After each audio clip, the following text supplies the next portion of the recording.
My name's Melissa and welcome to Teach, Read, Play. Today's video I'm going to be talking about why we should never compare. I hope you enjoy the video. Remember to comment, like and subscribe and turn the notifications on to see more content like this.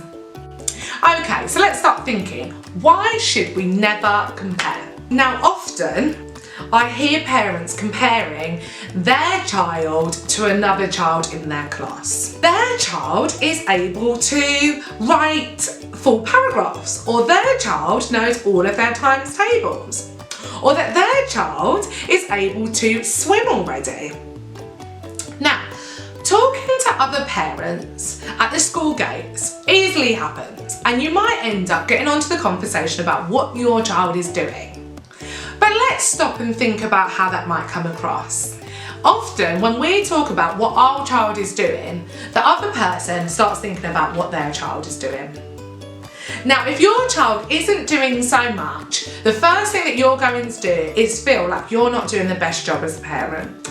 Now, firstly, not only does this make you feel disheartened and actually not a very good mum, but also it makes you start questioning if your child is normal or if they're developing at the right stage. Developmental stages are exactly that. Developmental stages are just suggested times when your children should be achieving milestones. Now often new mums download apps where it tells them what their child should be doing in particular weeks and months of their development. I am completely against these apps. Now the reason why I'm against these apps is because as soon as your child is not doing what they should be doing at 4 months, you start questioning, are they behind or why are they developing slower than other children? Now these are all suggestions. Many children don't develop at the same time as what is recommended. Now that doesn't mean that they're not going to be able to succeed. They might succeed slower or faster than other children. Now this is really what makes children unique. And this is what we always need to remember. Children shouldn't be coerced into a way of developing at a particular age or a particular development. This isn't natural and it isn't quite right. When we do this, we say that children should be grouped and collected. Now none of us are collectives, we are all individuals.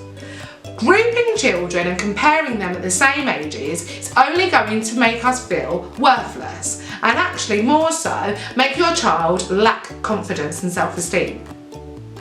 Now in class, your children might already be able to identify that other children might be doing better than them or might be more intelligent than them. This already might start to knock their self-esteem. Now if they've got siblings at home and if they hear parents talking about what children were able to do at different times, this could have a detrimental effect on their well-being.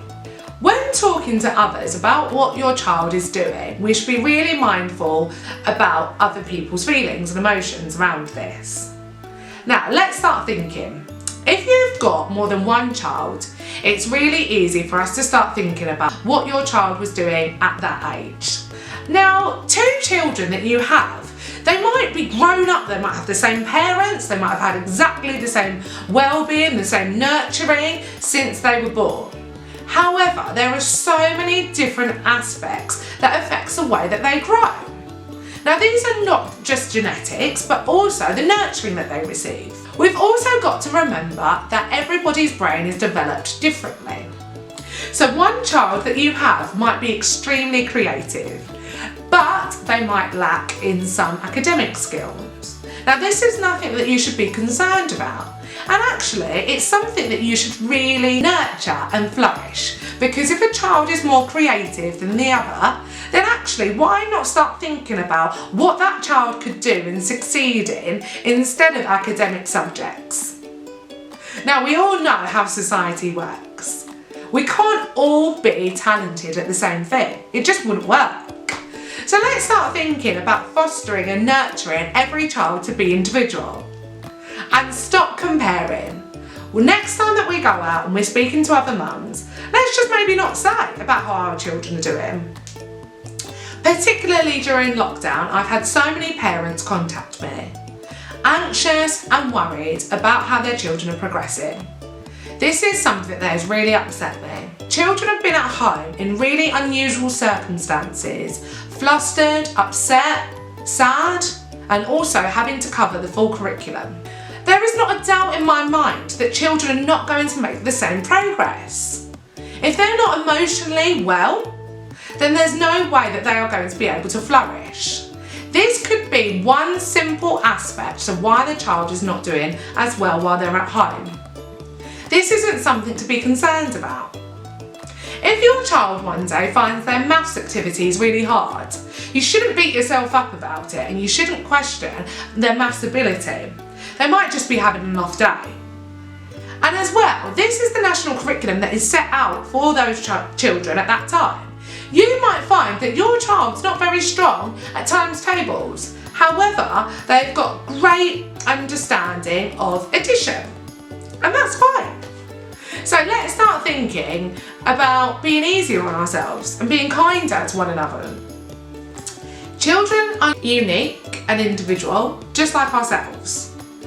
So let's think about that when we're comparing our children. Comparing them in their home to their siblings, and also comparing them to their peers at school. This isn't useful, it isn't helpful, and if it is really affecting you, then try not to engage in these conversations. Try not to look on social media and see what other children are doing at that age. And also, let's just not compare ourselves as parents, because actually, we're all doing our best job. So let's just think about it like that and support each other and be kind. I hope you enjoyed the video. Thanks for watching. See you. Bye-bye.